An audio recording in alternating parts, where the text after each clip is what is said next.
ओम शांति। आज का हमारा विषय रहेगा कर्मों की गति। व्हाट इज कर्मा, और कर्म को हम समझें और कर्म का मेडिटेशन के साथ क्या लिंक है ये भी समझना बहुत ज़रूरी है। क्योंकि जब तक हम कर्मों की गति को नहीं जानेंगे तो मन में प्रश्न उठते रहते हैं कि मेरे साथ ऐसी चीज़ें क्यों होती हैं, या मानव जीवन में जो भी दुख है उस दुख का कारण क्या है। जब तक ये कई बार हमें कारण नहीं मालूम रहता है तो मन बड़ा परेशान रहता है। इसी के विषय में आज हम थोड़ा विस्तार में जानेंगे। कर्म की गति, किस प्रकार के कर्म होते हैं, पाप और पुण्य कर्म क्या होते हैं, और वर्तमान समय हम कौन सा कर्म कर रहे हैं और हमें श्रेष्ठ कर्म कैसे कर सकते हैं। तो ये आज के कुछ विषय रहेंगे जिसके बारे में हम डिटेल में जानेंगे। तो पहला प्रश्न है, कर्म क्या है? What is action? कर्मा और एक्शन। कोई भी क्रिया या एक्शन को हम कर्म कहते हैं। उठना, बैठना, चलना, ये तो कर्म होता ही है, सबको मालूम है। लेकिन इसके अलावा अगर हम सो रहे हैं, दैट इज ऑल्सो एक्शन। सोना भी कर्म है। या ये भी फिजिकल बात हो गई, अगर हम संकल्प कर रहे हैं या किसी के बारे में थॉट्स कुछ प्रोड्यूस कर रहे हैं, दैट इज ऑल्सो एक्शन, और इसका भी फल बनता है। ध्यान बहुत ही आवश्यक है। गीता तो यहाँ तक कहती है कि मनुष्य क्षण मात्र भी कर्म के बिना नहीं रह सकता है। जैसे हम एक सेकंड भी, हम कुछ मिनट भी मैं कहूँगा या कुछ सेकंड भी कहूँगा, बिना संकल्प के नहीं रह सकते। कोई ना कोई थॉट रहता है, आज के बाद में कोई संकल्प नहीं करूँगा, कोई विचार नहीं करूँगा, ये भी एक विचार हो। क्षण मात्र भी जब तक हम इस शरीर में हैं, कर्म किए बिना रह नहीं पाते। तो थॉट्स प्रोड्यूस करना भी कर्मा है, और ये भी बहुत पावरफुल है, जिसको समझना बहुत ही आवश्यक है। आमतौर पे हमने कर्मों के बारे में कुछ बातें जानी होंगी, जैसे जैसी करनी वैसी भरनी, या as you sow shall you reap. या विज्ञान का सिद्धांत भी जाना होगा, जिसे हम कहते हैं law of cause and effect भी कहते हैं। हर कॉज का इफेक्ट होता है और हर इफेक्ट का कॉज होता है। तो ये कुछ बातें हमने कर्मों के बारे में जानी होगी या सुनी होगी। अब दूसरा प्रश्न ये उठता है कि कर्म का फल कौन देता है? क्या भगवान कर्म के फल देते हैं, या कौन निर्धारित करता है? तो हमारे यहाँ पे मान्यता है कि कर्म का फल जो है भगवान नहीं देते हैं। भगवान को इसमें इंटरवीन करने की आवश्यकता नहीं होती है कि हर एक व्यक्ति का भगवान ट्रांजैक्शन रखें। हाँ, जब चाहे तो भगवान के पास सारे स्टेटमेंट्स भले पहुंचते हैं, लेकिन कर्म का फल कौन देता है? क्या भगवान देते हैं? क्या कहेंगे? आमतौर पर माना जाता है कि एक साइंस में रूल, न्यूटन्स लॉ जैसे हम जानते हैं, to every action there is equal and opposite reaction. जो भी हम एक्शन करते हैं उसका इक्वल एंड ऑपोजिट रिएक्शन होता है। दीवार पे अगर मैं गेंद फेंकता हूँ प्रायः, तो बाउंस होकर कहीं ना कहीं वो रिटर्न आती है। आमतौर पे रोज़मर्रा की ज़िंदगी में हम देखते हैं। अब प्रश्न ये उठता है कि जो हम कर्म कर रहे हैं, चाहे फिजिकल एक्शन, चाहे मेंटल लेवल पे, थॉट लेवल पे कुछ एक्शन कर रहे हैं, क्या उसका फल भगवान देते हैं? जी नहीं। उसका फल जो है नेचर में खुद अपने आप प्रकृति देती है।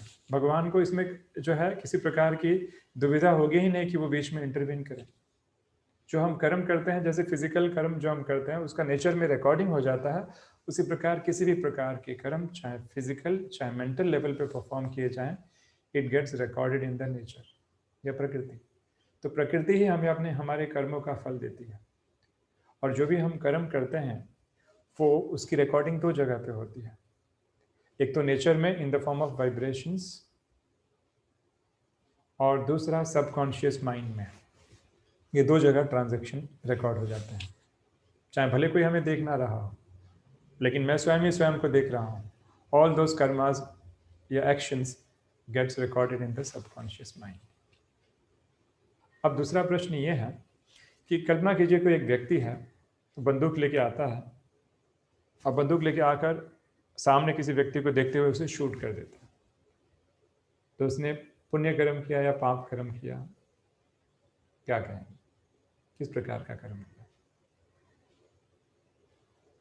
हम सोचेंगे पाप कर्म, लेकिन मैं कहूँगा उसने पुण्य कर्म किया। आश्चर्य होगा कि भाई ये क्या कह रहे हैं, हिंसा को तो पुण्य कर्म को थोड़ी कहेंगे। लेकिन आपने ये नहीं पूछा कि ये कर्म कहाँ पे हो रहा है। ये बॉर्डर पे हो रहा है जहाँ शत्रु है सामने, और ये जो सैनिक है जो व्यक्ति, और वो आकर शत्रु पक्ष में जो है उसको शूट करता है, क्योंकि उसकी देश की आन बान और शान और कई माताओं की लाज जो है खतरे में है। तो देश रक्षा के लिए वो व्यक्ति क्या करता है, कर्म कर रहा है। तो इसको क्या कहेंगे? हाँ, अगर वही कर्म कोई व्यक्ति शहर में करता है, बंदूक लेके किसी को शूट करता है, तो उसे हम कहते हैं पाप कर्म। उस व्यक्ति को फांसी की सजा होती है। So what determines the action और the results of the karma? कर्मा के जो फल है कौन क्या डिटरमाइन करता है? ये तो हमने देखा कि जो भी हम कर्म करते हैं उसका फल हमें प्रकृति देती है, लेकिन कर्मों का फल कौन से बेसिस पे डिटरमाइन होता है? उसका बेस क्या है? क्योंकि फिजिकल एक्शन तो दोनों में सेम हो रहे हैं, वहां पे भी व्यक्ति को हिंसा की जा रही है, यहाँ पे भी व्यक्ति को शूट किया जा रहा है। Physical actions are same. So does it mean that, और डज इट मीन दैट कि कर्मों का फल फिजिकल एक्शन पे डिपेंड करता है? क्या कहेंगे?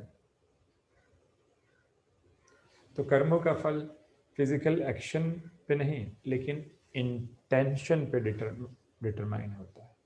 It is intention which determines the results और द कॉन्सिक्वेंसेस।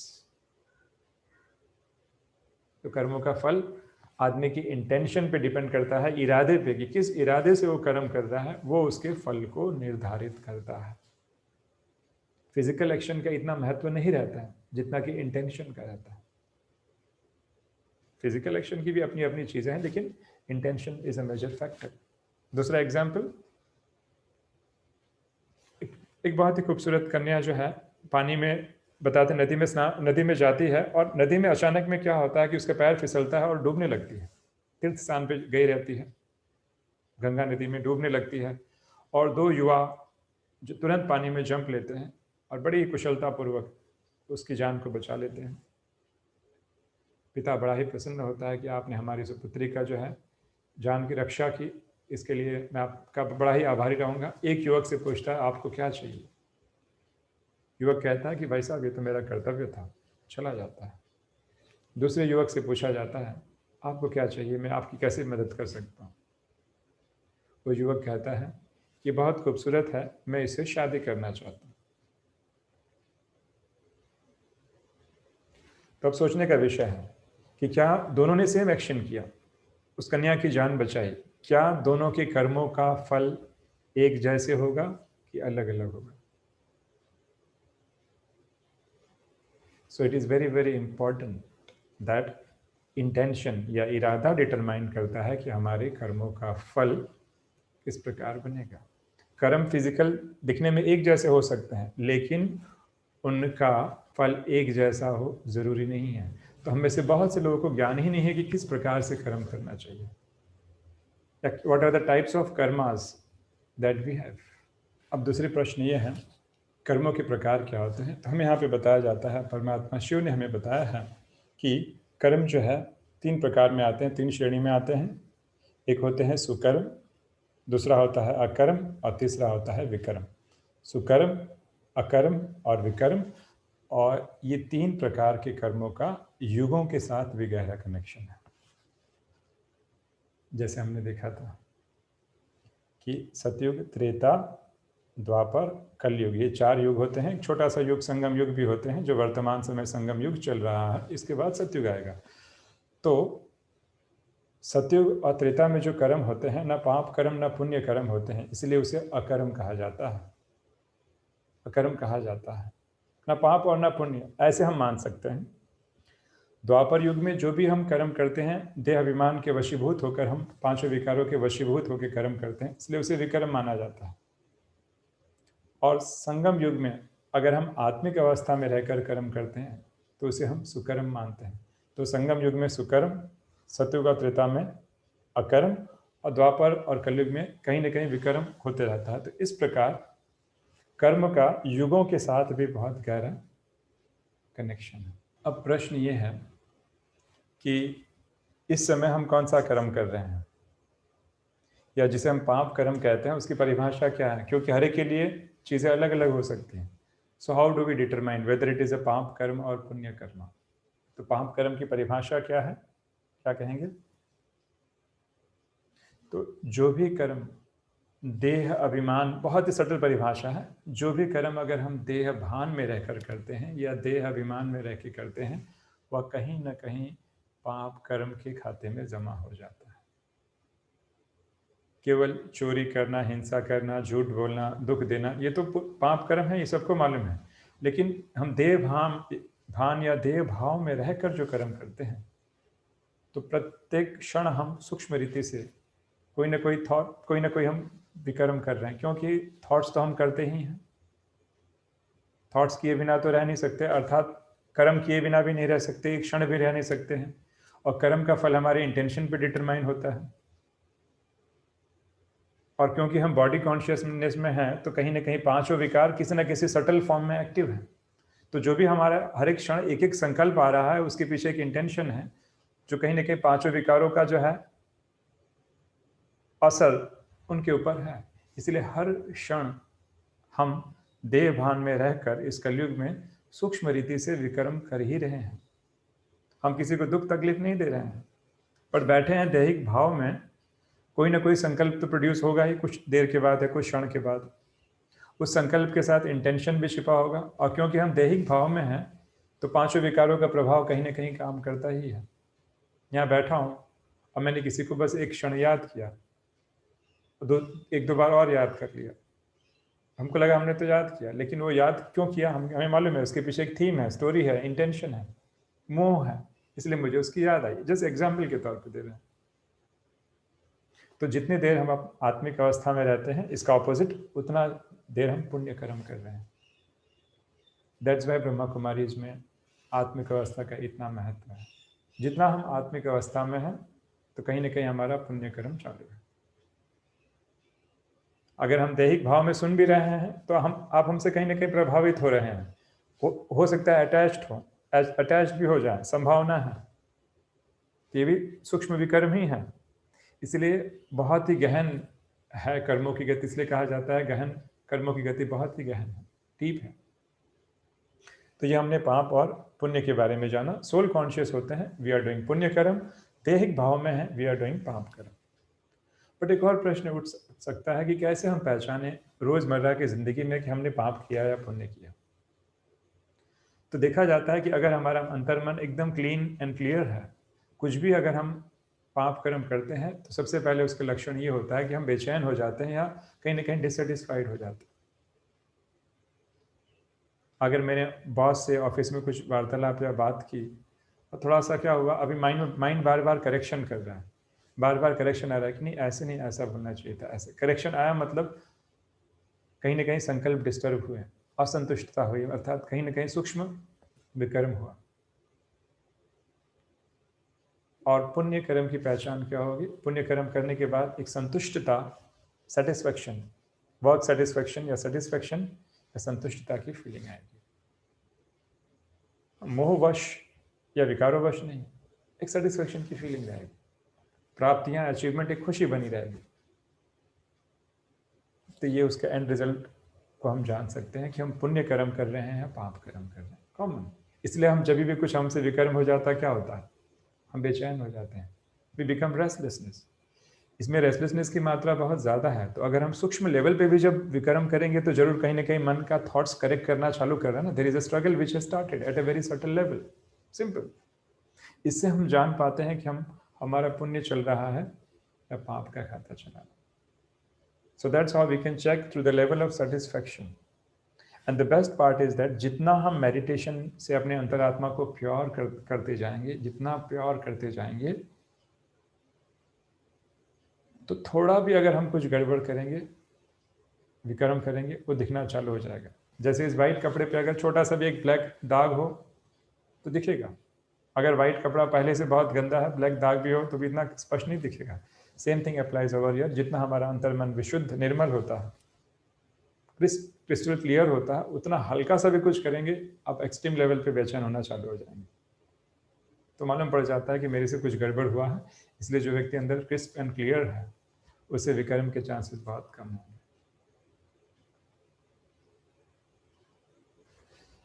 अब आते हैं और भी इंटरेस्टिंग बात। बहुत सारी बातें हैं जो आप नोट करते जाएंगे कि कर्मों का फल जो है हमें कैसे मिलता है, हम सेटल कैसे करते हैं। How do we settle the karmas and what are the different ways? तो परमात्मा शिव ने हमें अलग अलग तरीके बताए हैं कर्मों के फल के सेटलमेंट के। एक ये है कि देखा जाए तो 4 तरीके से सेटलमेंट होती है। पहला एक अकाउंट होता है जो हमें सेटलमेंट जो हम करते हैं नेचर के थ्रू आती है। सर्दी है, गर्मी है, ठंडी है, या कोरोना का माहौल है, ग्लोबल डिजीज़, पैंडेमिक डिजीज़ चालू है, तो नेचर के थ्रू जो हमें सर्दी गर्मी जो कुछ फील होता है वो नेचर के थ्रू भी हमें आत्मा को कष्ट तो हो रहा है ना कहीं सेटलमेंट ही हो रहा है। आज मुझे सर्दी है फॉर एग्जाम्पल, हर बार मैं कोल्ड ड्रिंक पी लेता हूँ, एग्जाम्पल जैसे मैं दे रहा हूँ, मान लीजिए हर बार मैं कोल्ड ड्रिंक पी लेता हूँ, कुछ नहीं होता, आज हल्का सा कुछ हुआ, मुझे हो गया सर्दी। तो ये भी क्या है, आत्मा को कहीं ना कहीं तो कष्ट हो रहा है माइन्यूट लेवल पे। That is also a settlement. It is not natural, it is settlement. तो एक होता है नेचर के थ्रू, दूसरा जो अकाउंट होता है वो होता है फिजिकल के बाद, वो होता है फिनेंशियल, आर्थिक। सब कुछ ठीक है लेकिन पैसा नहीं है, एवरीथिंग इज फाइन बट पैसा ऊपर नीचे है, तो आत्मा को तकलीफ तो होता ही है ना, गरीबी है तकलीफ तो होता ही है। तो फिनेंस के थ्रू भी सेटलमेंट होता है, नेचर के थ्रू भी होता है। तीसरा होता है physical, everything is fine but क्या है, मुझे बचपन से कोई बीमारी है, या सब कुछ ठीक था, एक्सीडेंट हो गया समथिंग, या बीमार पड़ गया, सब कुछ ठीक है लेकिन आज मैं बीमार पड़ गया। तो बीमार पड़ा तो शरीर को तकलीफ हो रहा है, तो हम शरीर के थ्रू भोग रहे हैं। एक होता है नेचर के थ्रू और दूसरा होता है बीमारियों के थ्रू हम जो कर्म भोग भोग रहे हैं। काफ़ी दोनों में सिमिलैरिटीज़ हैं, तो इस तरीके से भी सेटलमेंट होता है। तो एक हो गया नेचर के थ्रू, दूसरा होगा फिनेंशियल, तीसरा होगा फिजिकल अर्थात हेल्थ, जो हेल्थ रिलेटेड सेटलमेंट होता है। नेचर को हम ग्लोबल बड़े लेवल पे कहेंगे, हेल्थ को पर्सनल लेवल पे कह सकते हैं। और चौथा very very important, very very important, और वो सेटलमेंट होता है रिलेशनल अकाउंट, संबंधों के द्वारा अकाउंट। इसके साथ में कितना भी अच्छा बिहेव करता हूँ या करती हूँ, ये हमेशा ऐसे ही रहता, मेरे से ऐसे ही बिहेव करता, या सास का बहू के साथ या बहू का सास के साथ जमता ही नहीं। लाइफ बहुत अच्छी थी, कहाँ से पता नहीं फ्रेंड लाइफ में आ गया, क्या हो गया, relational account. This is also a settlement, form of settlement. Nature, financial, health और रिलेशनल, मोस्ट इंपॉर्टेंट रिलेशनल जो आजकल चल रहा है। और आप चेक कर लीजिए, चारों में से हमारा नंबर किसी न किसी में लगा ही होगा। अगर कोई 3 सही है तो चौथा चालू हो जाएगा। और इसलिए हम देखते हैं लाइफ में ऐसे क्यों होता है कि एक प्रॉब्लम अभी सॉल्व होती नहीं है लाइफ में, दूसरी प्रॉब्लम पहले से रेडी रहती है, दूसरी सॉल्व होती है, तीसरी आ जाती है। जैसे बचपन में हम मूवीज देखते थे बचपन में, तो कितनी खुशी होती थी कि विलन की डेथ हो गई, हमें लगता था कि हीरो की लाइफ बहुत अच्छी जाएगी, बस अभी कोई उसकी लाइफ में विलन नहीं आएगा। So we also think in the similar fashion, हम भी ऐसे ही सोचते हैं कि लाइफ में सारी प्रॉब्लम सॉल्व हो जाएगी और मेरी लाइफ बहुत अच्छी जाएगी। 101% ऐसा नहीं होगा। पूछ लीजिए जिनकी उम्र 70 या 80 साल हो गई है, ऐसा हो गया कि उनकी प्रॉब्लम सॉल्व हो गए? नहीं। क्यों? दिस प्रूव्स दैट कि पिछले जन्मों का हमारा बैकलॉग बहुत ज़्यादा है। जैसे ही हम एक फाइल को सेटल करते हैं दूसरी फाइल शिफ्ट हो जाती है, दूसरे को सॉल्व करते हैं, तीसरा बैकलॉग अपने आप आ ही जाता है। तो कब तक? इसका क्या सोल्यूशन है वो भी हम देखेंगे आगे जाके। और कब से चला आ रहा है ये फाइल ट्रांजैक्शन, कब से हमारे चले हैं? देखा जाए तो द्वापर युग से, जब माया की प्रवेशता हुई, रावण की प्रवेशता हुई, तब से हमारे अकाउंट सेटल्ड हैं। अब वो सारे के सारे अकाउंट्स जो हैं कभी सेटल होंगे? आत्मा का तो ऐसे जन्म होते जाएगा ना देखा जाए तो, क्योंकि हर जन्म में आत्मा लॉ ऑफ मल्टीप्लिकेशन, कुछ ना कुछ विकार मल्टीप्लाई होंगे, विक्रम करेगी। तो कभी ना कभी एक नेचर में टाइम आएगा जब नेचर कहेगा बस अभी सबका बैकलॉग बहुत ज़्यादा हो गया, तो होलसेल में मैं अकाउंट को सेटल करती हूँ। उसी होलसेल के सेटलमेंट के अकाउंट को लोगों ने डे ऑफ जजमेंट कहा, कयामत का समय, या हिंदुओं में प्रलय कहा गया, सनातन धर्म में प्रलय कहा गया, जिसके बाद एक सुंदर दुनिया आती है और फ्रेश अकाउंट शुरू होता है। सो ये खैर विस्तार का विषय है। तो ये 4 प्रकार से हम ये अकाउंट सेटल करते हैं, और बैकलॉग बहुत ज़्यादा है। कई पूछते भी हैं कैसे जाने भाई साहब कि हम हम सेटल कर रहे हैं कि नया कर्म कर रहे हैं? बड़ा निश्चित है, बड़ा ही आसान है, क्योंकि हमारा हम सबका देखा जाए संगम युग चल रहा है, मतलब द्वापर से लेकर अब तक सारे ट्रांजैक्शन बहुत ज़्यादा हो चुके हैं, तो यहाँ पे क्रिएशन कम हो रहा है और सेटलमेंट बहुत ज़्यादा हो रहा है। तो ये ज्ञान क्यों दिया जा रहा है? ये ज्ञान इसलिए दिया जा रहा है कि कभी भी हमारे लाइफ में ना चाहते भी कुछ ऐसे सिचुएशंस हो, we should consider yes it is settlement of my previous karmas. तो खुशी की बात है, क्योंकि मेरा ईएमआई पूरा हो रहा है, मैं अपना ईएमआई फटाफट चुकतू कर रहा हूँ, तो खुशी की बात है ना। लोन अगर लिया है, चुकतू कर रहे हैं, तो खुशी की बात है, मन स्टेबल और शांत रहेगा। लेकिन हमने ऐसे नहीं किया, उल्टा हमने और क्रोध कर लिया, तो अकाउंट को और बढ़ा दिया। शरीर की बीमारी है, बहुत परेशान रहते हैं हम लोग। परेशान नहीं, खुशी खुशी, चलो I am settling this account मान। और जो विकर्म जैसे होता है उसका सेटलमेंट भी बड़ा विचित्र तरीके से होता है। मन के द्वारा अगर हमने जो पाप किया है तो उसकी सजा भी मन के थ्रू ही मिलती है। और उसका बेस्ट एग्जाम्पल है दुनिया में अनेक मानसिक रोग, mental issues, anxiety, depression. Why? Unnecessary कोई भी चीज़ अपने आप नहीं घटित होती। मन के द्वारा जो अगर मैंने पाप किया तो उसकी सज़ा मुझे मन के द्वारा ही भेजनी है। इसीलिए मेरी नींद गायब है, मुझे नींद नहीं आ रही है।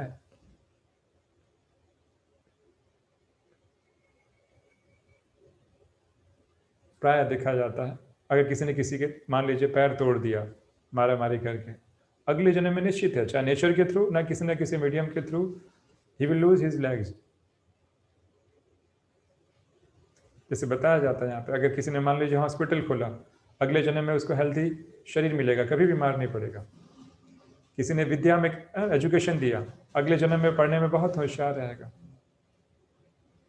इसको जाना जा सकता है। हिप्नोसिस के थ्रू पाया गया कि एक बहन थी जिसने, बताते हैं उसके हाथ बड़े खूबसूरत थे, तो जितने भी जो टेलीविजन ऐड में जो प्रोडक्ट्स आते हैं तो उसके लिए उनके हाथों को यूज़ किया गया, उससे उन्होंने सारी अर्निंग की। वह इस बहन को जब हिप्नोटिक रिग्रेशन में डाला गया, तब पाया गया कि पिछले जन्म में या आश्रम में इसी हाथों से बच्चों की नहलाती थी, धुलाती थी, बच्चों की बहुत सेवा करती थी, इसलिए सारा इसका सोर्स ऑफ अर्निंग उसी के थ्रू हुआ। इतनी डीप है कर्मों की गति। मैं राजा हूं और मेरी प्रजा है, और सामूहिक रूप में कलेक्टिवली हमने एक डिसीजन लिया, एक आदमी को पनिश कर दिया। तो जब कर्मों का जब फल सेटल होगा, सभी के सभी लोगों का मौजूद होना भी आवश्यक है। Collective karmas. और इसीलिए हम पाते हैं कि लोग तीर्थ यात्राओं पे जाते हैं। बस इसमें तीर्थ यात्राओं पे जाते हैं, शुभ काम के लिए जा रहे हैं, भगवान के कार्य के लिए, लेकिन पूरी बस पलटी हो जाती है। ऐसे नहीं कि भगवान ने गड़बड़ कर दिया, हम भगवान को दोषी ना करें। अपने कर्मों के लिए भगवान को रिस्पॉन्सिबल बनाने की आवश्यकता नहीं है। भगवान तो पिता है, कौन पिता चाहेगा? तो कर्मों का फल हम स्वयं ही करते हैं और स्वयं ही भोगते हैं। और सामूहिक रूप से जब कर्म किया जाता है तो उसका फल भी सामूहिक रूप से ही सेटल किया जाता है। इसीलिए उस बस में वही लोग आके बैठ जाते हैं जिनकी मृत्यु निश्चित रहती है, और जिसकी मृत्यु नहीं है वो चाह के भी बच जाता है। भूकंप आते हैं, हजारों लोग मारे जाते हैं, और एक बिल्डिंग में एक परिवार के सारे लोग safe. Why? So the answer to this question lies in the law of karmas. कर्मों की गति के ऊपर आधारित है। इतने बारीक हैं कर्मों की गति। सो हमें ज्ञात होना चाहिए, क्योंकि हमारा सेटलमेंट फेज चल रहा है और अब तक विकार मल्टीप्लाई होते होते उस लेवल तक पहुंचे हैं, तो सेटलमेंट का फेज और भी एक्सेलरेट होगा। आप इस ज्ञान को फॉलो करें या ना चलें, लेकिन ये बात निश्चित है, जो गारंटी के साथ हम भविष्यवाणी के रूप में इसे मान सकते हैं, जो हमें परमात्मा शिव के द्वारा ज्ञात हुआ है कि डे बाय डे कोई कितना भी इंप्रूवमेंट कर ले, लॉ ऑफ कर्मों की गति के अनुसार लोगों के इतने विकर्म ज़्यादा है कि it is going to multiply, और सिचुएशन और वर्स्ट ही होने वाली है, भली होने वाली नहीं है। इसीलिए हमारा उत्तरदायित्व बनता है, चले कोई माने चाहे ना माने कि ऐसा होगा या नहीं होगा, हमारा उत्तरदायित्व बनता है कि अपने आप को हम सेव करें। आग लगने के समय कुआं नहीं खोदा जाता, प्रबंध पहले किया जाता है। तो हमें परमात्मा शिव ने बताया कि डे बाय डे सिचुएशन और गुड नहीं और वर्स्ट होगी, बिकॉज सेटलमेंट होगा। इसके बाद एक बहुत अच्छी दुनिया सत्युग का आरंभ होगा। हम कोई नेगेटिव सोच रहे हैं ऐसे नहीं है, क्योंकि इस दुख के बाद ही सुख की शुरुआत होगी। अंधेरे के बाद ही जो है उजाला आता है। तो एक फेज है, इसमें भी कल्याण समाया हुआ है, हमें घबराना या डरना नहीं है। लेकिन समय को देखते हुए संगम युग में क्यों ना हम उस श्रेष्ठ कर्मों का बीजारोपण करें, क्यों ना वो सीड जो है बोए श्रेष्ठ कर्मों का। अभी वो समय चल रहा है, कहीं ऐसा ना हो कि अभी भी हम पुराने जो है पैटर्न में चल रहे हैं। तो कलेक्टिवली जो कर्मास परफॉर्म किए जाते हैं उसका फल भी कलेक्टिवली मिलता है। कोई भी चीज़ या कोई भी दुख हल्का सा भी 0.111% अगर एक्सपीरियंस हो रहा है, it's because of my past karmas only, और प्रेजेंट कर्मास जो हमने किया है। हमने देखा कि अलग अलग तरीके से अकाउंट सेटल होते हैं। तो कई बार लोग कहते हैं कि बहुत लकी है या किस्मत वाला है। तो लक वास्तव में होता क्या है? What is luck? लक कोई स्पेशल चीज़ नहीं है। लक हमारे स्टोर्ड पास्ट कर्माज हैं, पूर्व जन्म के जो संचित कर्म हैं, उसे ये हम लक कहते हैं या डेस्टिनी कहते हैं। क्योंकि हम देखते हैं कि दो लोग एक साथ एक ही टाइप के बिजनेस करते हैं, एक बहुत कम एफर्ट में भी ज़्यादा जो है प्राप्तियां कर पाता है, दूसरा नहीं कर पाता। I am not talking about the present habit. सब कुछ करने के बावजूद भी कई बार नहीं होता है। इट्स द डेस्टिनी और द लक दैट, और लक कुछ और नहीं है, किस्मत कुछ और नहीं है, पूर्व जन्मों के संचित कर्म। तो हम बात कर रहे थे अलग अलग तरीके के सेटलमेंट, जो हमने 4 तरीके के सेटलमेंट्स देखे, उसमें कोई बहुत सारे प्रश्नों का उत्तर मिलता है। जैसे फॉर एग्जांपल कि हमें जॉब कहाँ पे मिलेगी। मान लीजिए हम स्ट्रगल कर रहे हैं जॉब के लिए, where will you get the job? कौन सी कंपनी में जॉब मिलेगी? तो हमें जॉब भी उसी कंपनी में मिलेगी जहाँ पे या जिन लोगों के साथ मेरे दाना पानी लिखा होगा, अर्थात कार्मिक अकाउंट होंगे। कई बार योग्यता ना होने के बावजूद भी जॉब मिलने के चांसेस हैं, और हम देखते हैं कई बार कंपनी में ऐसे लोग होते हैं they don't deserve that but still they are existing in the company, it's their luck.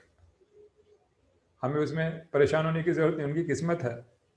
तो किस्मत क्या है? स्टोर्ड पास्ट कर्मास, जिनके साथ उनके कार्मिक अकाउंट होते हैं, वो सेटल करने के लिए आत्मा उनके पास पहुंच जाती है, भले एकेडमिक क्वालिफिकेशन या उस प्रकार की योग्यता ना हो तो भी। सो हम कहते हैं लकीली सिलेक्ट हो गया, नहीं, हमारे कर्म ले गए, क्योंकि वहाँ ऑफिस में जाने के बाद किसी के साथ हमारा बहुत जमेगा या किसी के साथ जमेगा ही नहीं। This is also the settlement that we are doing. और अगर वो सेटलमेंट ऑस्ट्रेलिया या अमेरिका लिखा हो तो कर्म की गति आपको वहाँ पे ले जाएगी। हम कहते हैं कि भाई I got a opportunity for of शोर, मुझे विदेश जाने का मौका मिला। जी मौका नहीं मिला, कर्म की गति आपको वहाँ पे ले गई है आपके कार्मिक अकाउंट सेटल करने के लिए। सो ये इस तरीके से जो है ये सेटलमेंट्स होते हैं। सेम चीज़ अप्लाई होती है मृत्यु के लिए, कि भाई मैं आपके परिवार का मेंबर क्यों हूँ, मैं आप ही के परिवार का मेंबर क्यों हूँ? क्योंकि आपके साथ या उन फैमिली मेंबर्स के साथ मेरे कार्मिक अकाउंट्स हैं। सब कुछ डिसाइडेड होता है, निश्चित काल, समय, स्थिति, कंट्री, एवरीथिंग। जिस प्रकार के कर्म उस प्रकार से सारी हमारी चीज़ें डिटरमाइन होती हैं।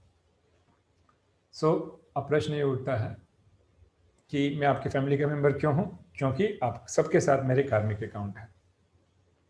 अब जैसे ही अकाउंट सेटल होता है, आत्मा एक सेकंड भी शरीर में नहीं रहती है, कोई ना कोई चीज़ मृत्यु का कारण बनती है। मृत्यु, डेथ। तो जिसे हम डेथ कहते हैं, डेथ डेथ नहीं है, सेटलमेंट ऑफ कार्मिक account from one social order या एक सोसाइटी या एक ग्रुप ऑफ पीपल के साथ, और फिर वो दूसरी जगह जहाँ उसका न्यू रहता है। लोग वेट करते रहते हैं, लोग वहाँ खुशियाँ मनाते हैं, यहाँ पे हम रोते हैं। तो ध्यान रखना चाहिए, जब किसी व्यक्ति की मृत्यु होती है तो कुछ चेंज नहीं होता है। हम क्या सोचते हैं, व्यक्ति कभी नहीं लौटेगा, बार बार इस वॉइड, इस शून्य को याद कर करके हम दुखी होते हैं। व्यक्ति मरता है, या व्यक्ति मरता नहीं, शब्द भी प्रॉपर नहीं है, व्यक्ति की जब मृत्यु होती है तो वो 2 चीज़ें चेंज करता है, एक तो अपनी ड्रेस और दूसरी एड्रेस। एड्रेस एंड ड्रेस, ये 2 चीज़ें बताई जाती हैं। एड्रेस मतलब स्थान चेंज हो गया, ड्रेस अर्थात शरीर। और ठीक चीज़ यहाँ पे भी लागू होती है। आमतौर पे कहा जाता है कि व्यक्ति जब मरता है तो अपने साथ क्या लेकर जाता है? खाली हाथ आए हैं, खाली हाथ जाना है। जी नहीं, ऐसा नहीं होता है। जब व्यक्ति की मृत्यु होती है, किसी मतलब मनुष्य जब शरीर बदलता है, मृत्यु भले हम कहते हैं समझने के लिए, तो अपने साथ 2 चीज़ें अवश्य लेकर जाता है। वो 2 चीज़ें कौन से हैं? एक अपने अच्छे और बुरे कर्म, और दूसरे अपने अच्छे और बुरे संस्कार या हैबिट्स जो सबकॉन्शियस में रिकॉर्ड हो चुकी हैं। ये 2 चीज़ें ही उसका भविष्य जो है निर्धारित करती है कि किस टाइप के कार्मिक अकाउंट क्रिएट किए हैं हमने जिन लोगों के साथ इस जन्म में,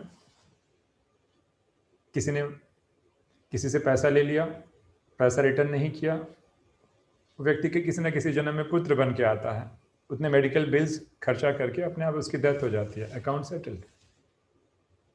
मैंने किसी को समाज में बहुत बदनाम किया, डिफेमेशन, एकदम डिफेम किया, पूरे बेचारे की हालत खराब कर दी, अपना बदला मैंने ले लिया, और व्यक्ति किसी न किसी जन्म में पुत्र के रूप में प्राप्त होगा।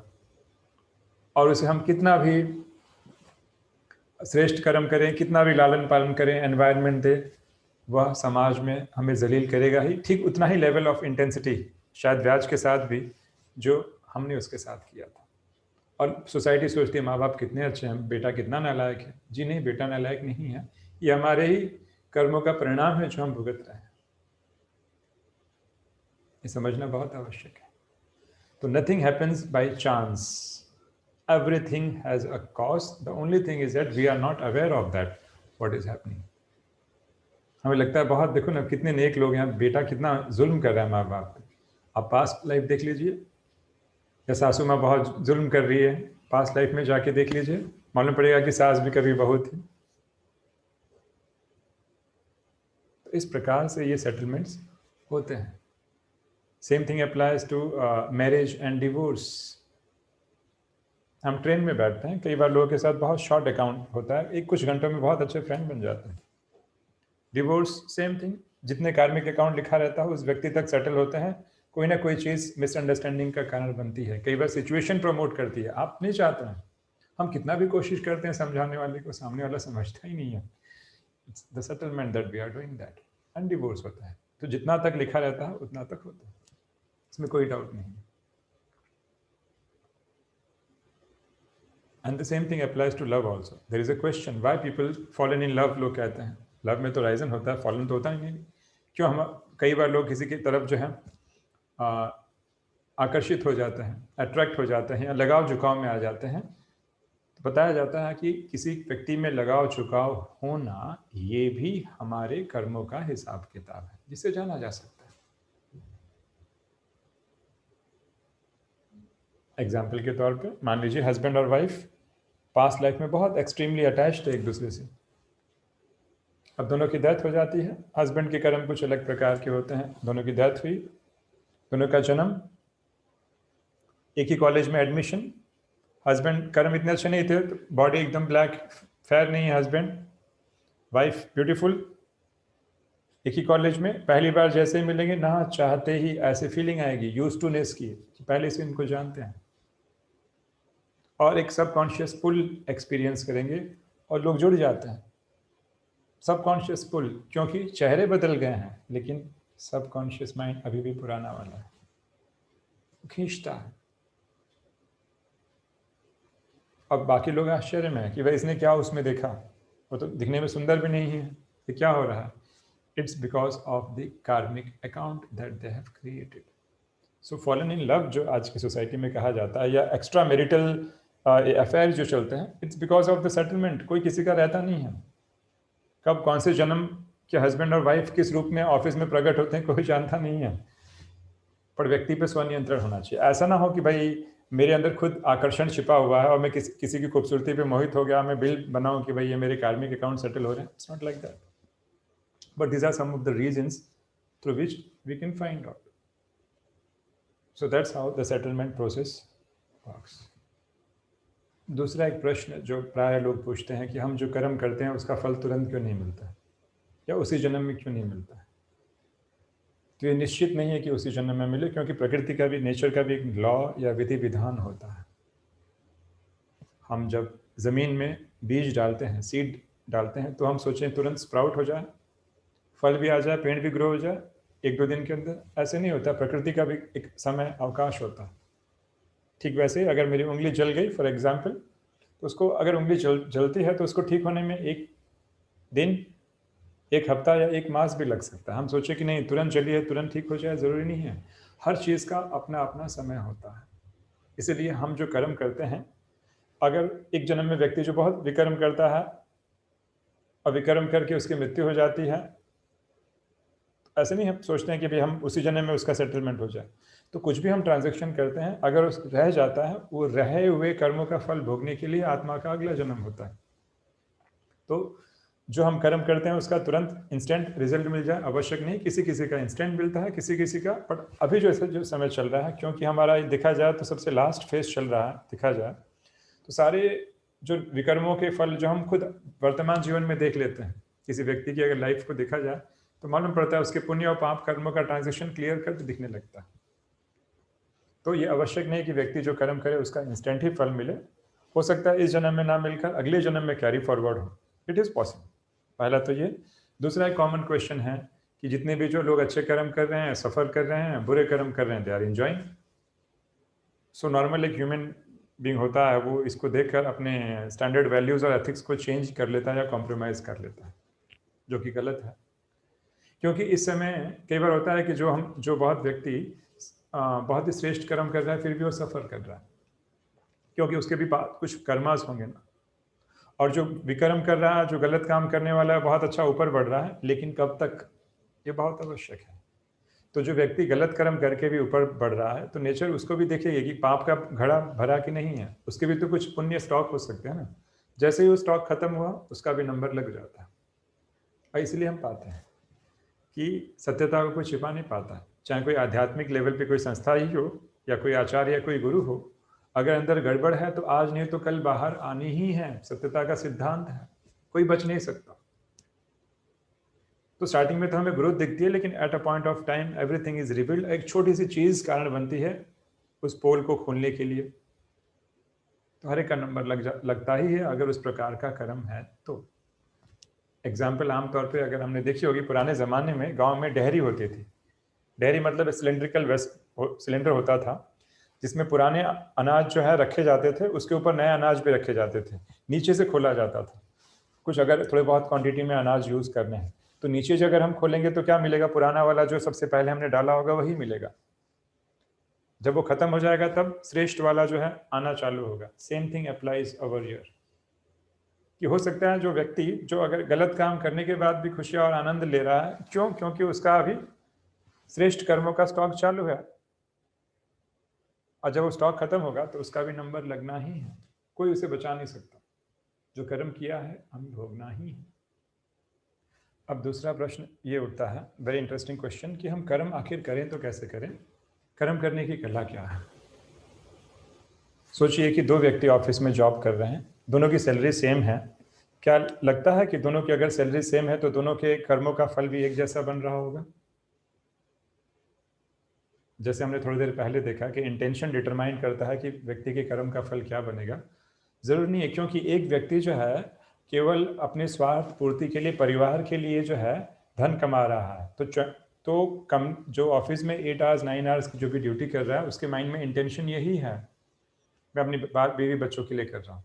दूसरा व्यक्ति भी वही जॉब कर रहा है, सेम जॉब, फीलिंग ये है कि मैं सोशल कॉज के लिए करना चाहता हूँ। बीवी बच्चों के लिए तो ठीक है, वो तो हो ही जाएगा, but my intention is also social cause. निस्वार्थ भावना से कर्म कर रहे हैं, same salary, same Karma in office, but फल बहुत ही डिफरेंट है।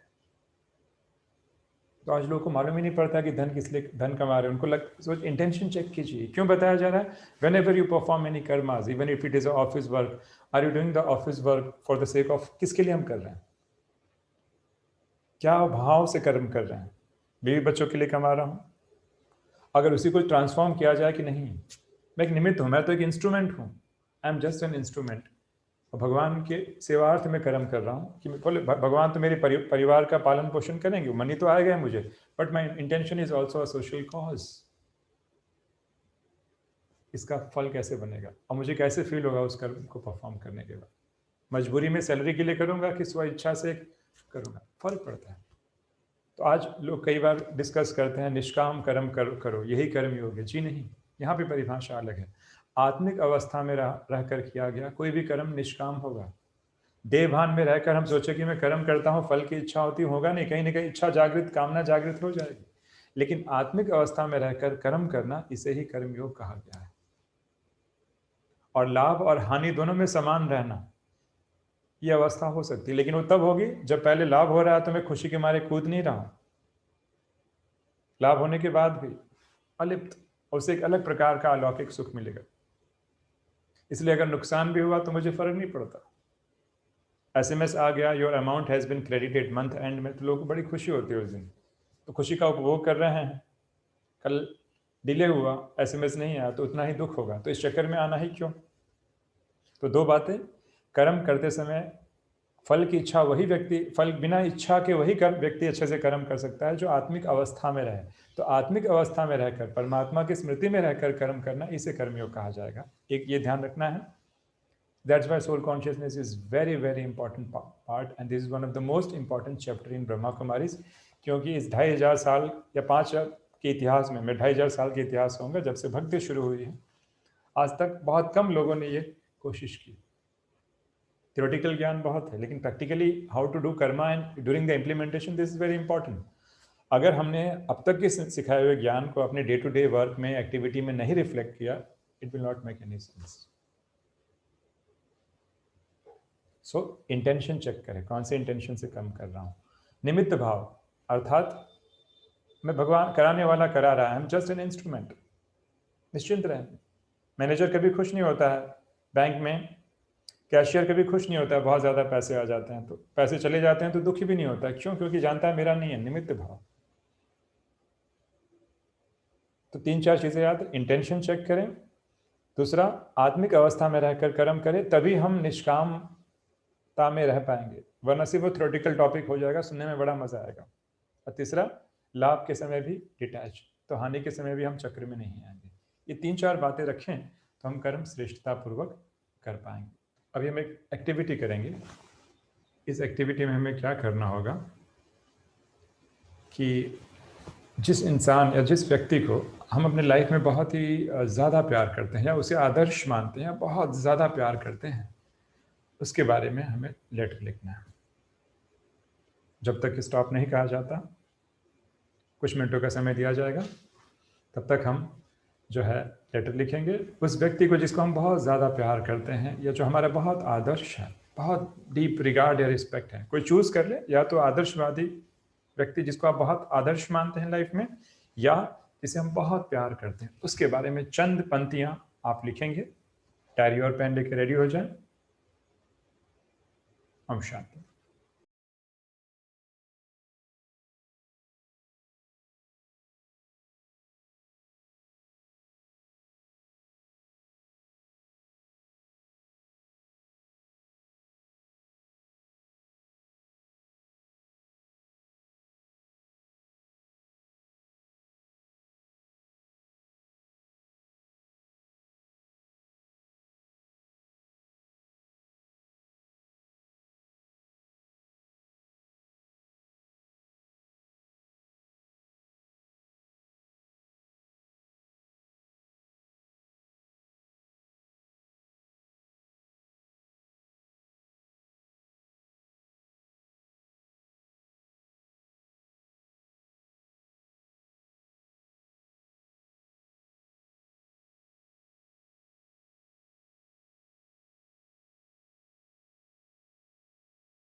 ओम शांति। आई होप आप सबने लिखे होंगे बहुत सारी पंक्तियाँ, कई लोग अभी भी लिख रहे थे। अच्छा, अब मैं ये जानना चाहूँगा कि जब आपने ये पंक्तियाँ लिखी या लाइन्स लिखी, तो कैसे फील हो रहा था? कैसे फील हो रहा था? क्या कहेंगे? अच्छा फील हो रहा था। इससे ये मालूम पड़ता है कि जिस व्यक्ति के बारे में हमारा जैसा जिस प्रकार का इंटेंशन होता है या कर्म करते हैं, लिखने का हम कर्म कर रहे थे, किसी की इंटेंशन से प्यार या आदर्श, उस प्रकार का हमें अनुभव होता है, एक्सपीरियंस। क्योंकि चिंतन उसी व्यक्ति का चल रहा था, इसीलिए उस प्रकार के एक्सपीरियंसेस हो रहे थे। अच्छा लग रहा था हमें लिखने में। अगर मैं कहूँ जिस व्यक्ति ने लाइफ में बहुत परेशान किया हो उसके बारे में लिखे, तो शायद हो सकता है लिखते लिखते कईयों का खून भी खौलने लगे, हो सकता है। तो इससे क्या सिद्ध होता है? ये क्यों बताई जा रही है कि जिस प्रकार का हमारा इंटेंशन रहता है, जिस व्यक्ति के बारे में जिस प्रकार का हम मनोभाव या बिलीफ सिस्टम रखते हैं, जब कर्म भी करते हैं तो उसी प्रकार की अनुभूतियाँ होती हैं। ठीक उसी प्रकार किसी व्यक्ति के ने मुझे बहुत लाइफ में परेशान किया है और मैंने ग्रजेस अभी भी होल्ड करके रखे हैं, और यहाँ पे तो हमने लिखने के लिए दिया, वहाँ पे अनकॉन्शियसली वो चिंतन चलते रहता है, मालूम नहीं रहता है, हम उसका चिंतन करते रहते हैं और इमोशन फील करते रहते हैं, और साथ में मेडिटेशन से मन को शांत करना चाहते हैं। कैसे शांत होगा? मैं मानता हूँ उस व्यक्ति ने अच्छा नहीं किया, गलत कर्म किया, तो गलत कर्म किया तो उसका सजा वो भोगना चाहिए, मैं क्यों भोग रहा हूँ? गरम कोयला लेकर मैं दूसरे के ऊपर फेंकने की कोशिश कर रहा हूँ, तो गरम कोयला सबसे पहले मेरे हाथ को जलाएगा। और हम में से बहुत सारे लोग हैं जो बचपन में कुछ भी बातें घटी हुई हैं, किसी के साथ चाइल्ड अब्यूज़ हुआ है, किसी ने सप्रेस करके रखा है, वो सारे इमोशंस हमको लगता है सब चला गया, जी नहीं, अंदर बैठा हुआ है सबकॉन्शियस के माइंड के अंदर। और जब तक उसको वेंट आउट नहीं करेंगे, जब तक उसको ट्रांसफॉर्म नहीं करेंगे, वो हमें मेडिटेशन में क्या नॉर्मल अवस्था में भी टिकने नहीं देगा, जिसका इफेक्ट हमारे बॉडी पे भी आएगा।